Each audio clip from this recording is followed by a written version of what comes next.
ನಮ್ಮ fan India super star challenging star ನಮ್ಮ ಆಧುನಿಕ ಗೌತಮ ಬುದ್ಧ ಇದ್ದಾಗೆ ಆ ಬುದ್ಧನಿಗೆ ಅರಳಿ ಮರದ ಕೆಳಗೆ ಜ್ಞಾನೋದಯವಾದರೆ ಈ ನಮ್ಮ ಡಿ ಬಾಸ್ ಅವರಿಗೆ ಚಿಕ್ಕತ್ತಿಗೆ ಮನೆಯಲ್ಲಿ ಜ್ಞಾನೋದಯವಾಯಿತು.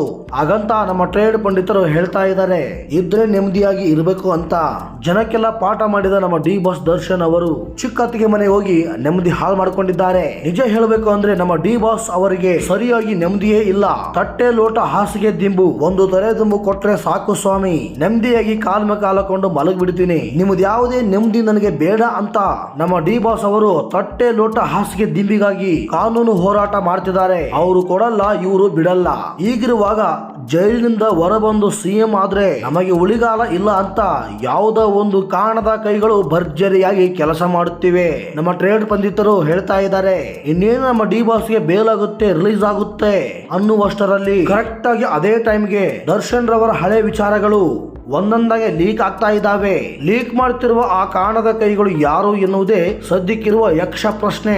ಯಾಕೆಂದ್ರೆ ನಮ್ಮ ಡಿ ಬಾಸ್ ದರ್ಶನ್ ಅವರು 10 ವರ್ಷದ ಹಿಂದೆ ಒಂದು ಮಳೆಬಿಲ್ಲು ಹಾಡಿನ ಶೂಟಿಂಗ್ ಅನ್ನ ಮುಗಿಸ್ಕೊಂಡು ಅದೇ ಕಾಸ್ಟ್ಯೂಮ್ ನಲ್ಲಿ ಡಿ ಬಾಸ್ ಅವರು ಚಿಕ್ಕತ್ತಿಗೆ ಮನೆಗೆ ಹೋಗಿ ಚಿಕ್ಕತ್ತಿಗೆಯನ್ನು ಮದುವೆ ಮಾಡಿಕೊಂಡಿದ್ದಾರೆ ಅಂತ ಈಗಾಗಲೇ ಕೆಲವರು ಹೇಳ್ತಾ ಇದ್ದಾರೆ. ಇನ್ನೂ ಕೆಲ ಪಂಡಿತರು ಏನ್ ಹೇಳ್ತಾ ಇದ್ದಾರೆ ಅಂದ್ರೆ ಡಿ ಬಾಸ್ ಅವರು ಆಯ್ಕೆ ಮಾಡ್ಕೊಳ್ಳೋದೆಲ್ಲ ಎಲ್ಲ ಸೆಕೆಂಡ್ ಹ್ಯಾಂಡ್ ಗಾಡಿಗಳನ್ನು, ಆದ್ರೆ ನಮ್ಮ ದರ್ಶನ್ ರವರ ಫ್ಯಾನ್ಸ್ ಮಾತ್ರ ಬೇರೆನೆ ಹೇಳ್ತಾ ಇದ್ದಾರೆ. ಅದೇನಪ್ಪಾ ಅಂದ್ರೆ ನಮ್ಮ ಚಿಕ್ಕತ್ತಿಗೆ ದೇವತೆ ಅವರ ಕಾಲುಗುಣದಿಂದ ನಮ್ಮ ಡಿ ಬಾಸ್ ಅವರು ಜೈಲಿನಲ್ಲಿ ನೆಮ್ಮದಿಯಾಗಿ ಇದ್ದಾರೆ. ಆಗಿನ ಕಾಲದಲ್ಲಿ ಲೈಲಾ ಮಜ್ನು, ಸಲೀಂ ಅನಾರ್ಕಲಿ, ಹಜಾರ್, ಮಮತಾಜ್ ಇವರೆಲ್ಲ ಲವ್ ಸ್ಟೋರಿಗಳು ಫ್ಲಾಪ್. ಆದ್ರೆ ನಮ್ಮ ಡಿ ಬಾಸ್ ಅವರ love story the great love story ಆ ಟೈಮ್ ಅಂತ ಕೆಲವರು ಡಿ ಬಾಸ್ ಫ್ಯಾನ್ಸ್ ಹೇಳ್ತಾ ಇದ್ದಾರೆ. ನಮ್ಮ ಡಿ ಬಾಸ್ ಅವರು ಇನ್ನು 10 ಮದುವೆಯಾದ್ರೂ ಅದು ಸಕ್ರಮ ಅಕ್ರಮ ಅಲ್ಲ.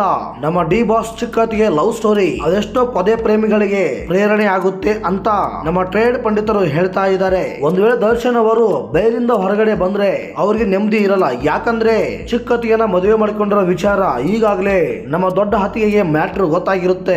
ಇವರಿಬ್ಬರ ಜಗಳದಲ್ಲಿ ನಮ್ಮ ಡಿ ಬಾಸ್ ದರ್ಶನ್ ರವರು ಚಿಂದಿ ಚಿತ್ರಣ ಆಗೋದು ಗ್ಯಾರಂಟಿ. ಜೈಲಲ್ಲಿ ನೆಮ್ಮದಿಯಾಗಿ ಇರ್ತೀನಿ ಅಂತ ಮತ್ತೆ ಜೈಲಿಗೆ ಹೋದ್ರೂ ಹೋಗ್ಬಹುದು. ಯಾರು ಮಾಡದೇ ಇರೋ ತಪ್ಪು ನಮ್ಮ ಡಿ ಬಾಸ್ ಅವರೇನು ಮಾಡಿಲ್ಲ. ಇನ್ನು 10 ಮದುವೆಯಾದ್ರು ನಮ್ಮ ಡಿ ಬಾಸ್ ಅವರು ಡಿ ಬಾಸ್ ಏನೇ, ಅದು ಅವರ ವೈಯಕ್ತಿಕ. ಈ ಮಿಂಡಿ ಟ್ರೋಲರ್ಸ್ ಗಳ ಕೈಯಲ್ಲಿ ನಮ್ಮ ಡಿ ಬಾಸ್ ಅವರು ಬನ್ನೂರು ಕುರಿಯಾಗಿ ಹೋಗಿದ್ದಾರೆ. ಇವತ್ತಲ್ಲ ನಾಳೆ ಕರ್ನಾಟಕ ಸಿಎಂ ಆಗೇ ಆಗ್ತಾರೆ ನಮ್ಮ ಡಿ ಬಾಸ್ ಅವರು ಅಂತ ನಮ್ಮ ಡಿ ಬಾಸ್ ಫ್ಯಾನ್ಸ್ ಈಗಾಗಲೇ ಕಾಯ್ತಾ ಇದ್ದಾರೆ ಅಂತ ನಮ್ಮ ಟ್ರೇಡ್ ಪಂಡಿತರು ಹೇಳ್ತಾ ಇದ್ದಾರೆ. ಇನ್ನೇನು ಡಿ ಬಾಸ್ ಗೆ ಬೇಲ್ ಆಗುತ್ತೆ ಅನ್ನುವಷ್ಟರಲ್ಲಿ ನಮ್ಮ ಡಿ ಬಾಸ್ ಅವರ ಚಿಕ್ಕತ್ತಿಗೆ ಹಳೆ ಫೋಟೋಗಳು ಇವತ್ತು ಫೋಟೋಗಳು ಮಾತ್ರ ಲೀಕ್ ಮಾಡ್ತಾ ಇದ್ದಾರೆ. ಮುಂದೆ ಒಂದಿನ ಬ್ಯಾಟಿಂಗ್ ಬಾಬನ ಸಿಡಿ ಲೀಕ್ ಮಾಡಿದ್ರು ಏನು ಆಶ್ಚರ್ಯ ಪಡುವಂಗಿಲ್ಲ. ಡಿ ಬಾಸ್ ಅವರ ದರಿದ್ರ ಬೇರೆ ಯಾರು ಅಲ್ಲ, ನಮ್ಮ ಚಿಕ್ಕತ್ತಿಗೆ. ನಾಳೆ ನಮ್ಮ ಡಿ ಬಾಸ್ ಅವರಿಗೆ ನಾಳೆ ದೋಷ ಆರೋಪ ಪಟ್ಟಿಯನ್ನ ಬಿಡುಗಡೆ ಮಾಡ್ತಾರೆ. ಒಂದು ವೇಳೆ ಡಿ ಬಾಸ್ ಅವರು ಆರೋಪವನ್ನು ಒಪ್ಪಿಕೊಂಡ್ರೆ ಶಿಕ್ಷೆ ಪ್ರಕಟವಾಗುತ್ತೆ. ಒಂದ್ ವೇಳೆ ಒಪ್ಕೊಳ್ಳದೆ ಇದ್ರೆ ಟ್ರಯಲ್ ಆರಂಭವಾಗುತ್ತೆ. 3 ಇಲ್ವೇ 4 ಈರಿಂಗ್ ನಲ್ಲಿ ಡಿ ಬಾಸ್ ಅವರಿಗೆ ಬೇಲ್ ಆಗುತ್ತೆ. ಅಣ್ಣ ಹೊರ ಬರ್ತಾರೆ, ಚಿಕ್ಕತ್ತಿಗೆ ಮತ್ತು ದೊಡ್ಡತ್ತಿಗೆ ಜೊತೆ ಇದ್ರೆ ನೆಮ್ಮದಿಯಾಗಿ ಇರ್ತಾರೆ ಅಷ್ಟೇ. ಸಿಂಪಲ್ ಲೆಕ್ಕಾಚಾರ. ಈ ಮಾಹಿತಿ ನಿಮ್ಗೆ ಇಷ್ಟವಾಗಿದ್ರೆ star Kannada news YouTube channel ಗೆ ಸಬ್ಸ್ಕ್ರೈಬ್ ಮಾಡ್ಕೊಳ್ಳಿ, ಸಪೋರ್ಟ್ ಮಾಡಿ. Thank you for watching. ಧನ್ಯವಾದಗಳು.